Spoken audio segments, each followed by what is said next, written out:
The first thing I did before bringing this frame in is I siliconed the entire sub-sill that we put in.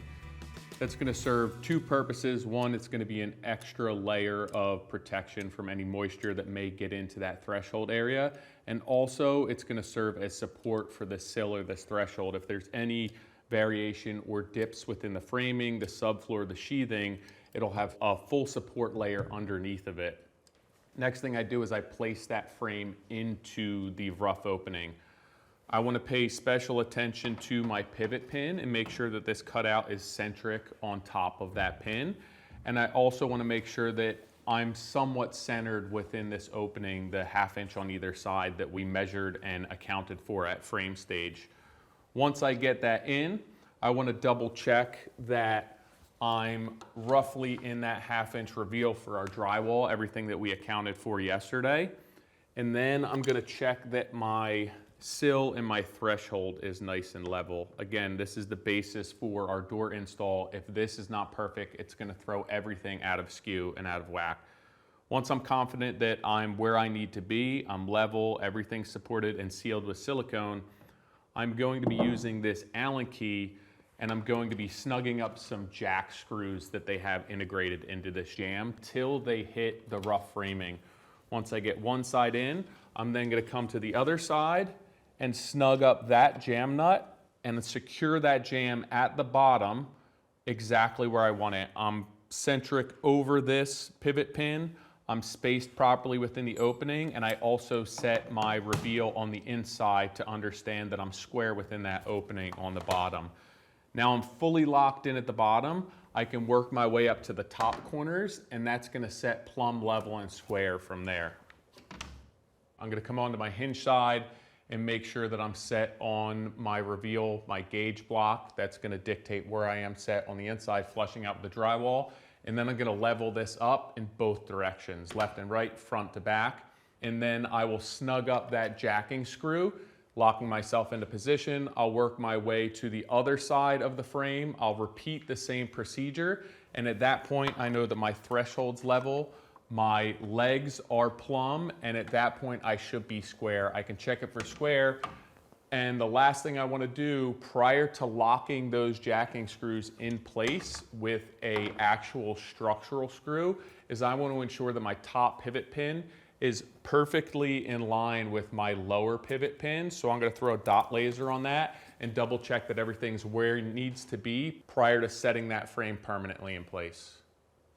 So there are two adjustment screws that I accessed once I removed that trim cover. One makes the pin go up and down into the frame, and one adjusts the level of it, the center line of it back and forth. So I'm going to put this pivot all the way down, this pin all the way down. You want to make sure if you are using this that you are using the correct screwdriver and not a power tool, because you could possibly break that mechanism.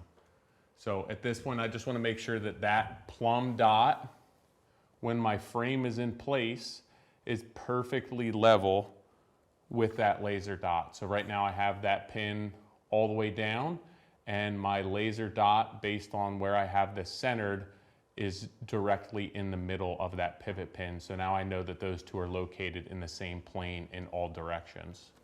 Now that I know I'm in place, I can take that hex key and I can lock my jack screws into place to make sure that nothing else moves prior to installing those screws. I'm going to lock my frame into place. Just like any door, I'm going to start on my hinge side. I have these jacking screws set, and I'm going to be installing a number 10 screw in there. That's going to lock us up against our framing here. So I do the bottom, I do the top, and then the next screw that I'm going to place is the top over here. The reason why I'm doing those screws is if anything is out of plumb from front to back, I need to ensure that the hinge side is in the exact same plane as the striker side, because I want to make sure that my door shuts correctly. So what I did is I removed my blocks that were serving as a reference for where our drywall is. I threw some nails in and I ran string lines on the diagonal. At this point, now that all of these 3 points are locked in, I can use this bottom corner over here to ensure that everything is coplanar. So if I need to make any adjustments, it's on that leg of the door which is out of sight line and also not going to affect our hinge side at all. So what I ended up doing to make sure that these lines kissed perfectly in the center without putting pressure on each other is I actually bumped that leg out about a 1/16 of an inch. I'd rather that be down there than up top where you have casing and you have miters. It needs to be more critical up there because it's more of a sight line. So I made the adjustment down there and then I locked that into place. Now I know the door will shut up against that threshold and that stop correctly. At this point now, I can go and I can make sure that these jambs are perfectly straight, set my jacking screws, and then lock them into place with our number 10 screws.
Before I retract this top pivot pin, I'm going to take some painter's tape and mark the center line of it. So I have a reference when we go to tilt this door in place. We won't be able to see up there.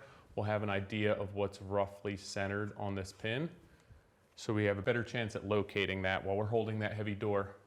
And then at this point, I want to fully retract that pin up into that box again so we can get this door into place. And then once the door's in place, we'll drop it back down.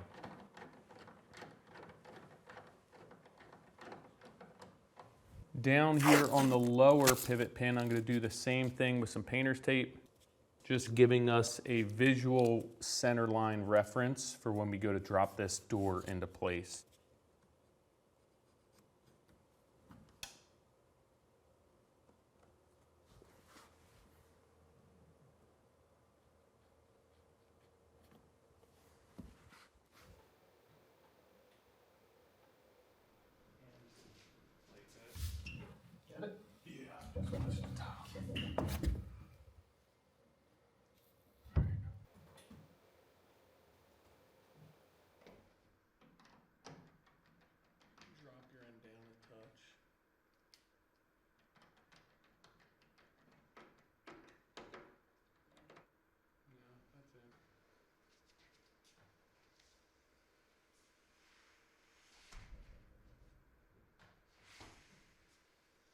Now that we have the door installed, there is some adjustability with this screw right here. It can turn clockwise or counterclockwise, and that's going to adjust that top pivot pin laterally, either in towards the hinge jamb or away from it, and you can adjust your reveals that way. At this point, I'm just going to install this cover plate because all of our reveals are looking good.